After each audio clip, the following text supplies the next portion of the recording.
وكفى أما بعد أعوذ بالله من الشيطان الرجيم بسم الله الرحمن الرحيم إنك لا تهدي من أحببت ولكن الله يهدي من يشاء وهو أعلم بالمهتدين صدق الله العلي العظيم. عزیز ساتھیوں، یہ اللہ کی توفیق ہے، اللہ کی ہدایت ہے، اللہ کا کرم اور اس کا فضل ہے کہ اللہ تبارک و تعالیٰ نے ہم تمام کو شب قدر کی توفیق نصیب فرمائی، اور اس کے بعد جو سب سے اہم اور ضروری ہے وہ فجر کی نماز ہے. کیونکہ یہ آتا ہے کہ اگر آپ ساری رات عبادت نہ کر سکیں تو عشاء اور فجر باجماعت ادا کریں. ساری رات عبادت کرنے سے بھی افضل ہے. ابھی میں نے آپ لوگوں کے سامنے ایک قرآن کریم کی آیت پڑھی ہے، إِنَّكَ لَا تَهْدِي مَنْ أَحْبَبْتَ وَلَكِنَّ اللَّهَ يَهْدِي مَن يَشَاءُ وَهُوَ أَعْلَمُ بِالْمُهْتَدِينَ. اس کا ترجمہ سننے کا یاد. اس کا ترجمہ یہ ہے کہ اللہ تبارک و تعالیٰ نبی صلی اللہ علیہ وسلم کو مخاطب کر کے فرماتے ہیں، اے نبی، آپ اپنے چاہنے والوں کو ہدایت نہیں دے سکتے. ہدایت دینا ہمارا کام ہے. اللہ جس کو چاہے اس کو ہدایت دے، اور اللہ بہتر جاننے والے ہیں کہ کون ہدایت کو قبول کرنے والا ہے.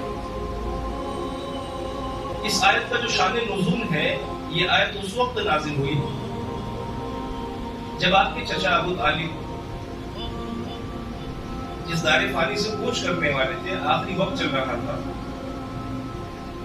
اس وقت اللہ نے اس آیت کا نزول فرمایا. ہوا یوں،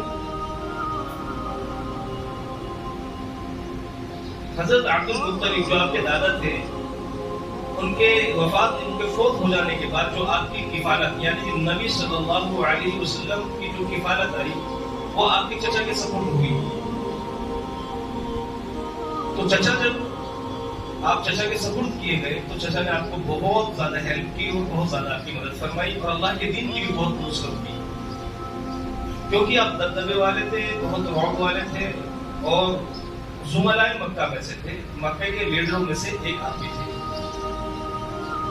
تو جب آپ دار فانی سے کوچ کرنے لگے، آخری وقت ہوا، تو نبی صلی اللہ علیہ وسلم نے آپ کے کان میں آ کے تلقین کی کہ اے چچا، جاتے وقت لا الہ الا اللہ محمد رسول اللہ صلی اللہ علیہ وسلم کہہ کر جاؤ، تاکہ کل قیامت کے دن میں تمہارا گواہ ہوں.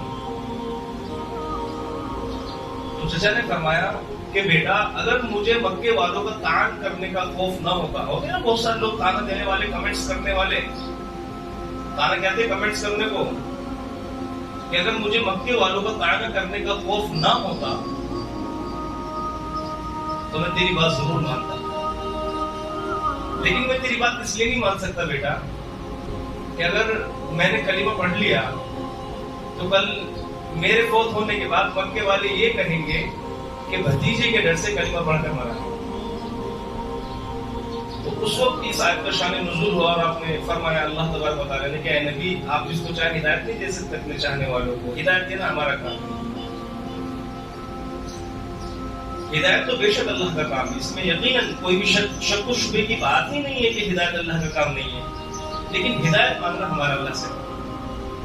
جب تک ہم اللہ سے ہدایت نہیں مانگیں گے، ہدایت نہیں ملے گی. ہدایت کوئی ہمارے گھر بیٹھے تھوڑی آئے گی کہ ہم گھر بیٹھے ایک لمبی تسبیح لے لیں اور اس کو کھینچتے رہیں بیٹھے ہوئے، اللہ ہدایت دے دے، ہدایت دے دے. ہدایت ایسے نہیں ملا کرتی. ہدایت تو ہدایت کے راستے پر چلنے سے ملتی ہے.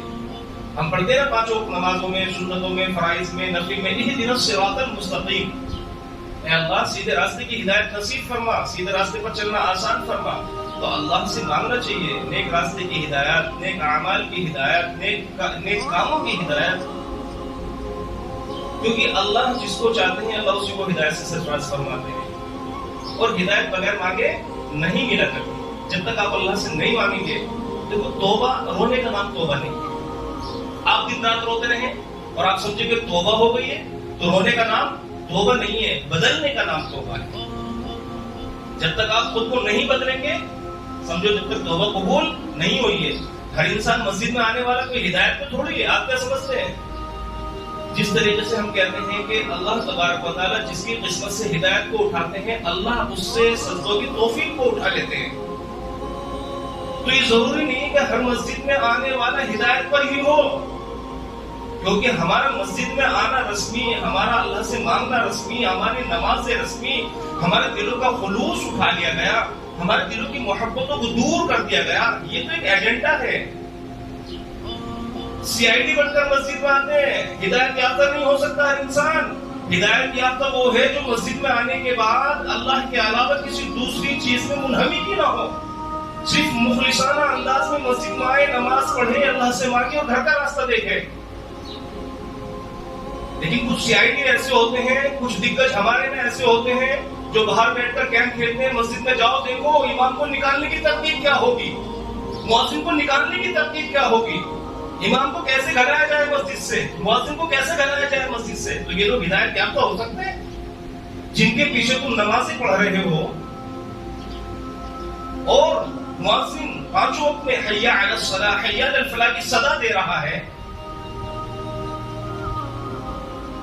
اس کے بعد لوگ مسجد کو نہیں آ رہے، تو سمجھو کہ اللہ نے ان کی قسمت سے ہدایت کو اٹھا لیا ہے۔ تو ہر مسجد میں آنے والے کی ہدایت پر نہیں ہوتا ہے، ہدایت پر آنے والا وہی ہے جس کے دل کے اندر خلوص ہو، اللہ کا ڈر ہو اور اللہ کی محبت کے لیے مسجد میں آنا ہو۔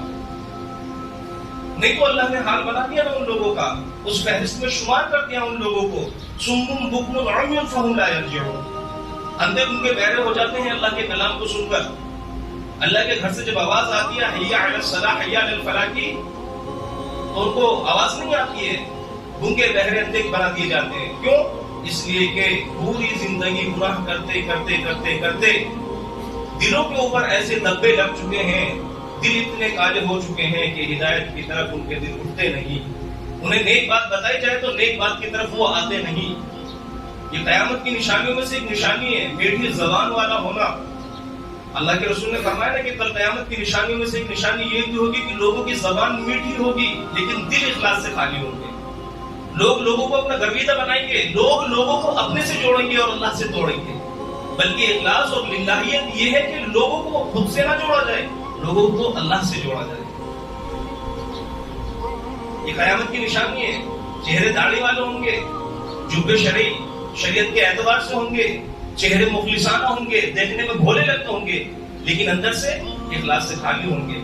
اور جو انسان اخلاص سے خالی ہوتا ہے اللہ کے یہاں اس کا کوئی بھی عمل قابل قبول نہیں ہوتا۔ اگر مسجد میں آ رہے ہیں تو مسجد میں آنا رسمی ہے، ضروری نہیں کہ اللہ نے ہدایت دی جب آپ مسجد میں آئے ہو۔ اگر ہدایت ہوتی تو صرف نماز سے تعلق ہوتا، قرآن سے تعلق ہوتا، توبہ سے تعلق ہوتا، دعا سے تعلق ہوتا، استغفار سے تعلق ہوتا، امامت مؤذن کی چاڑیوں سے نہیں۔ اگر ایسے عمل ہم مسجد کے اندر آ کر کر رہے ہیں تو سمجھو کہ ہم ہدایت سے خالی ہیں، ہمیں مانگنے کی ضرورت ہے۔ اور اللہ سے مانگنے کا مہینہ چل رہا ہے کہ اللہ ہمیں نیک راستے کی ہدایت نصیب فرما۔ ہمارا راتوں کو جاگنا کس لیے؟ کھانے بنانا، کھلانا کس لیے؟ صرف اللہ کو راضی کرنے کے لیے، للہیت کے لیے۔ یہ سب چیزیں خلوص کے اوپر مبنی ہیں۔ ان کا ثواب جبھی عطا ہوتا ہے جب آپ کے دل خالص ہو اللہ کے لیے۔ ہم کس کے لیے کر رہے ہیں؟ اللہ کے لیے کر رہے ہیں، لوگوں کو دکھاوے کے لیے نہیں کر رہے۔ ہدایت اور اللہ کی محبت، ہدایت اور اللہ کی محبت، یہ دو چیزیں ایسی ہیں کہ انسان کو بغیر مانگے نہیں ملا کرتی۔ تو اللہ تبارک و تعالی ہم تمام حضرات کو اپنی ہدایت بھی اور اللہ کی محبت بھی مانگنے کی توفیق نصیب فرمائے، اور جو باقی ایام آگے بچے ہیں رمضان کے دنوں میں بھی اور غیر رمضان میں بھی اللہ تبارک و تعالی اخلاص کے ساتھ، للہیت کے ساتھ مسجد میں آنے کی توفیق نصیب فرمائے اور پنج وقت اپنے سامنے سب سجود ہونے کی توفیق نصیب فرمائے۔ اللہ مجھے بھی اور آپ تمام حضرات کو عمل کی توفیق نصیب فرمائے۔ وآخر دعوانا ان الحمد للہ رب العالمین۔